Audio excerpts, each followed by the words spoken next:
Neste segundo bloco, iremos tratar da vida e da obra de Domingos Olímpio.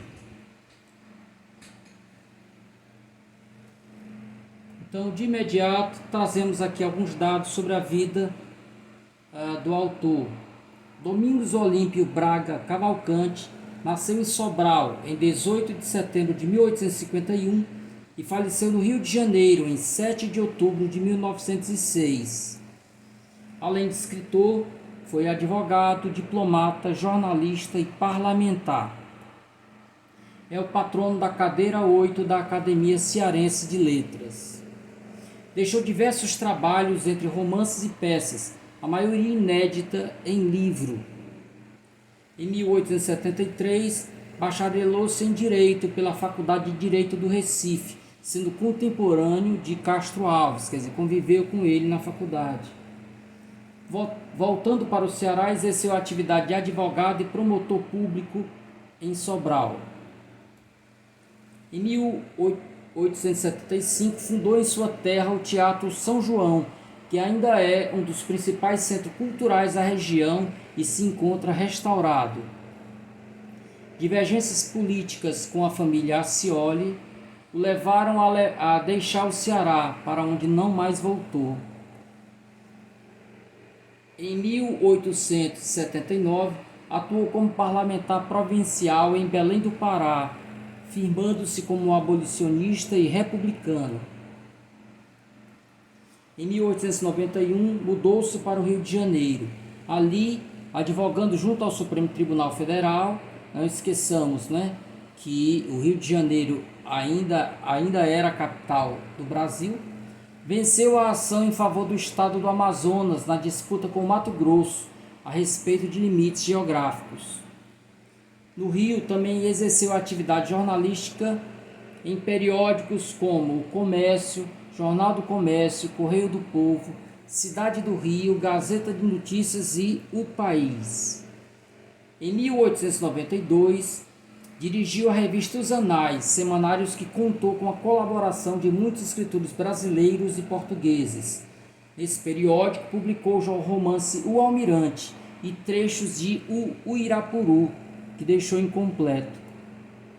No mesmo ano, 1892, foi viver e trabalhar como diplomata em Washington, Estados Unidos, onde secretariou a missão diplomática que defendeu os interesses brasileiros na arbitragem dos limites fronteiriços entre Brasil e Argentina. Essa missão foi chamada Questão das Missões ou Questão de Palmas. Apresentou candidatura por 2 vezes para a Academia Brasileira de Letras. A primeira foi em setembro de 1903, sendo derrotado por Euclides da Cunha. A segunda deu-se em outubro de 1905, sendo derrotado pelo poeta Mário de Alencar, filho do romancista cearense José de Alencar, tendo contado apenas com o apoio de Olavo Bilac, que faria um elogioso necrológio de Domingos Olímpio ou Pojucã, um de seus pseudônimos. Então, quando da morte do autor, Olavo Bilac fez esse discurso elogioso. Em 1906, faleceu precocemente de mal súbito aos 55 anos de idade, à sua residência na rua Cândido Mendes, sendo sepultado no cemitério São João Batista, no Rio de Janeiro.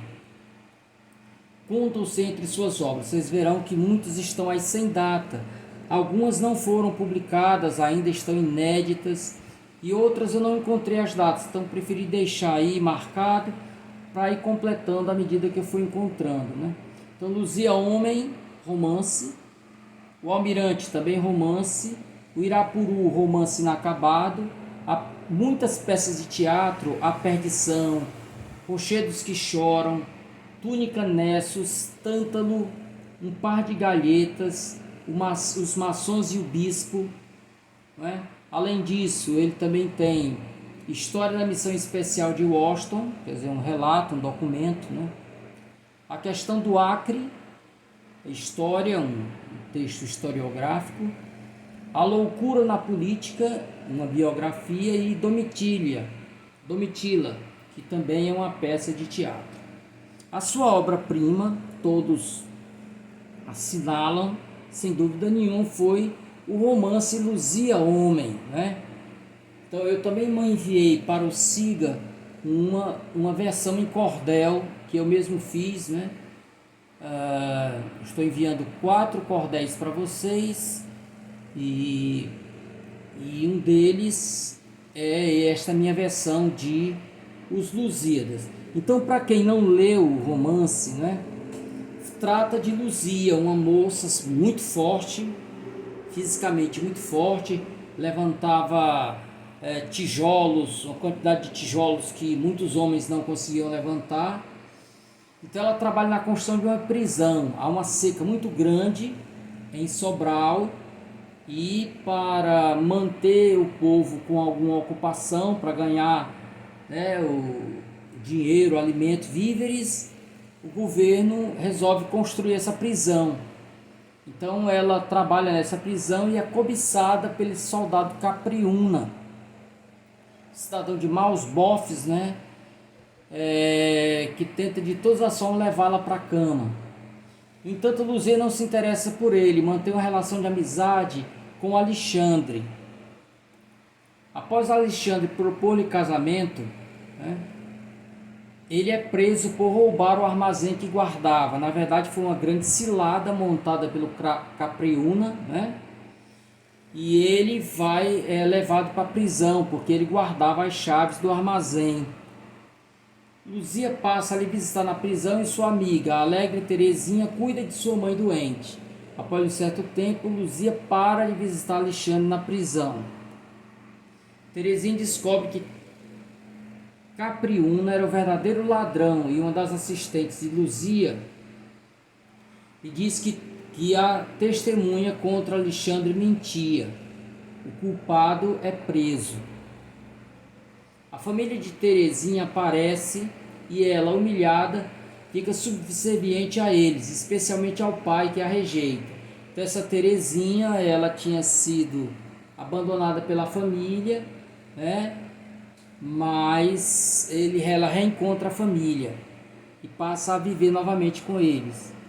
Luísa descobre e depois de um interlúdio convence-a a viajar com ela, migrando para o litoral. Então vão deixar a cidade e vão se mudar. No caminho, Capriúna se liberta e vai atacar Terezinha, a culpada de sua prisão. Encontrando Luísa, mata e acaba caindo em um desfiladeiro. Então essa é uma cena muito forte. No final ele consegue apunhalá-la, mas ela arranca-lhe os olhos, né? Luzia na luta arranca-lhe os olhos e ele acaba caindo em um desfiladeiro. Então os dois acabam morrendo. Um desfecho trágico. Então, eu trouxe aqui um trecho que é o trecho também, um dos trechos selecionados pelo professor Santos de Azevedo no texto referente ao realismo, né? E é um texto em que ela mesma se analisa, né? Se percebe diferente. Sentia-se incapaz de amar, carecia-lhe a fraqueza sublime, essa languidez atributiva da função da mulher no amor, a passividade pudica ou aviltante da fêmea submissa ao macho, forte dominador, irresistível, como aprendera na intuitiva lição da natureza. Essa comovente timidez de novilha ante a investida brutal do touro lascivo, sem prévios afagos sedutores, sem carícias e beijos correspondidos, como nos idílios das rolas mimosas. Observe que há toda uma construção, um discurso que é construído na aproximação da personagem com os animais, né? É tipicamente naturalista. Não fora destinada à submissão. Dera-lhe Deus músculos possantes para resistir, fechara-lhe o coração para dominar, amando como os animais fortes, procurar o amor e conquistá-los, saciar-se sem implorar, como onça faminta caindo sobre a presa, estrangulando-a, devorando-a. Não era mulher como as outras, como Terezinha, para abandonar a família, o lar, a honra. por um momento de aventura efêmera, escravizando-se ao homem amado, contente do sacrifício, orgulhosa do crime, insensível ao vilipêndio, sem olhar para trás onde ficaram os tranquilos afetos, para sempre perdidos. E por fim, consolada a torpeza do repúdio infame, à margem da estrada da vida, como resíduo inútil, condenado a vis serventias, trapo que foi adorno cobiçado, molambo que vestiu damas formosa, casca de fruto saboroso e aromático. Não fora feito para amar, seu destino era penar no trabalho, por isso fora marcada com estigma varonil, por isso a voz do povo, que é o eco da de Deus, lhe chamava Luzia homem. Então a ideia aqui é que a natureza, Deus ou a natureza, como queiram, não é? elege o papel que cada um deve exercer e dá a essa pessoa os atributos necessários para aquela missão. No caso dela, por ter sido agraciada com a força, né, muito grande, não teria sido feito para o amor, mas sim para o trabalho, né? É uma ideia absolutamente questionável, né? Mas percebam que é uma visão do início do século, né? Com toda ainda o eco das ideias, né, naturalistas. Comentários. No momento de sua publicação no Rio de Janeiro, o romance Luzia Homem fez um grande sucesso entre os leitores, ainda impactados com outra saga sertaneja, A Revolta e o Extermínio do Arraial de Canudos, narrada em Os Sertões, de Euclides da Cunha. A obra trata do drama das secas, das migrações internas dos sertanejos nordestinos para a região do norte e sudeste do Brasil. Era a saída, né? Ou para o sudeste ou para o norte, trabalhar nos seringais. Da exploração política da miséria popular em troca do trabalho em condições análogas da escravidão. Do assédio sexual e moral, da violência policial, da desagregação e do desamparo familiar em face da luta pela sobrevivência e por um futuro mais feliz. O drama é fortemente, totalmente focado em Sobral, que é a terra dele, né, do autor. Cidade muito próspera à época.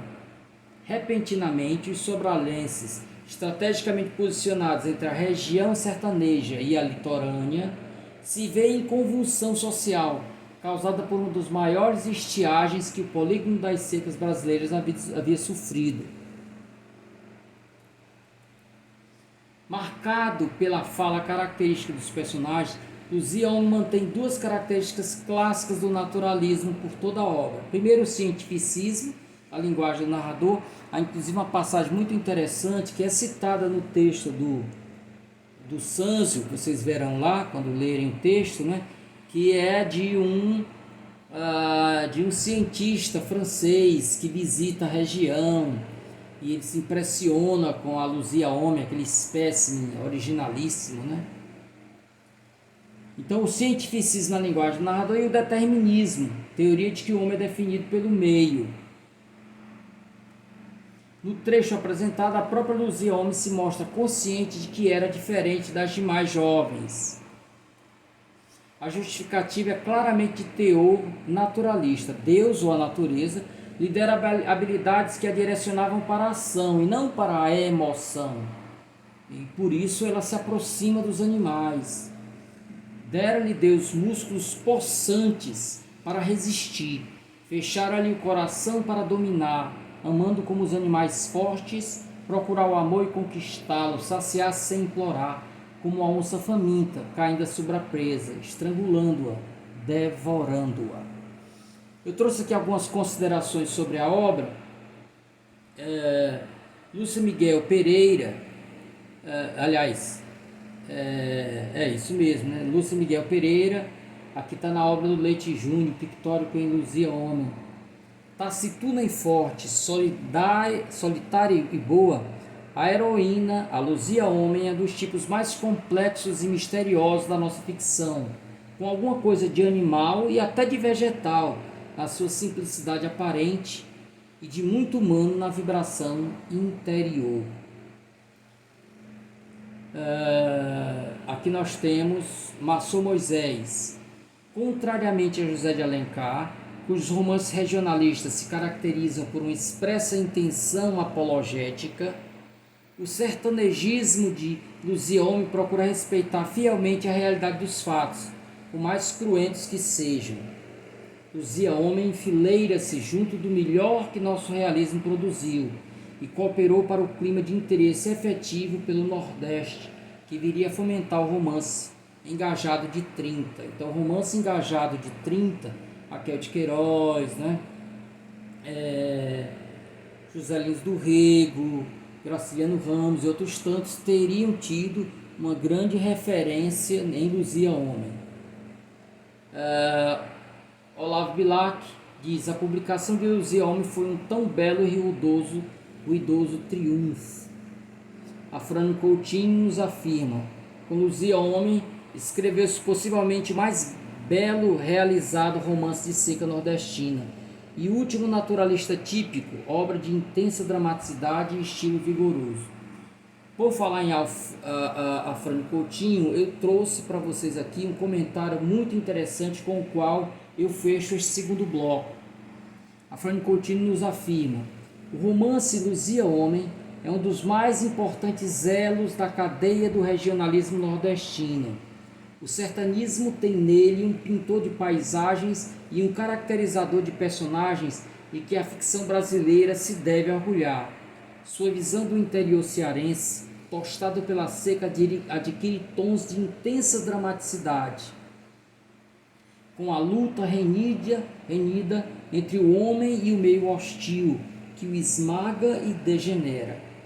A figura central do romance, Luzia Homem, é dessas que o leitor jamais esquece, pela força com que é retratada, pela dramaticidade dos lances que é envolvida, pela beleza e feminilidade, apesar do apelido. É evidente a filiação às técnicas naturalistas, na rudeza e brutalidade das cenas, na crueza de episódios, no entrechoque dos instintos, na intensidade das forças desencadeadas.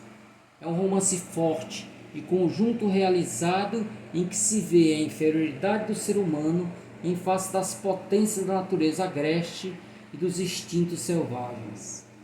O livro é um espelho do drama do retirante e, tal como os retirantes de José do Patrocínio, o cenário social e político aparece em toda a sua realidade, com os exploradores da miséria popular e os parasitas e aproveitadores da situação. Sente-se como o autor, homem do sertão, possui um conhecimento seguro dos males que o assolam e, sobretudo, dos vícios da vida política. O romance, àquela época, já era brasileiro, completando a busca iniciada no romantismo de um caráter nacional para a literatura realizada no Brasil, sem pretensão de defender ou protestar, apenas mostrando, traz um quadro do que é o Brasil nos seus mais variados aspectos. Em Luzia Homem, há qualidades e defeitos do autor, da escola, da época. Por exemplo, psicologia fraca, frequentemente demasiada crueza, nem sempre um estilo adequado, às vezes vibrante e excessivamente requintado. Mas o romance tem lugar certo na galeria do regionalismo nordestino. E se a técnica difere ou se aperfeiçoa em certas obras posteriores, não será para desprezar-se aquele que foi, seguramente, dentro das limitações da escola, um dos mais realizados romances brasileiros. Então, com esta afirmação de Afrânio Coutinho, nós encerramos o segundo bloco desta nossa 7ª videoaula.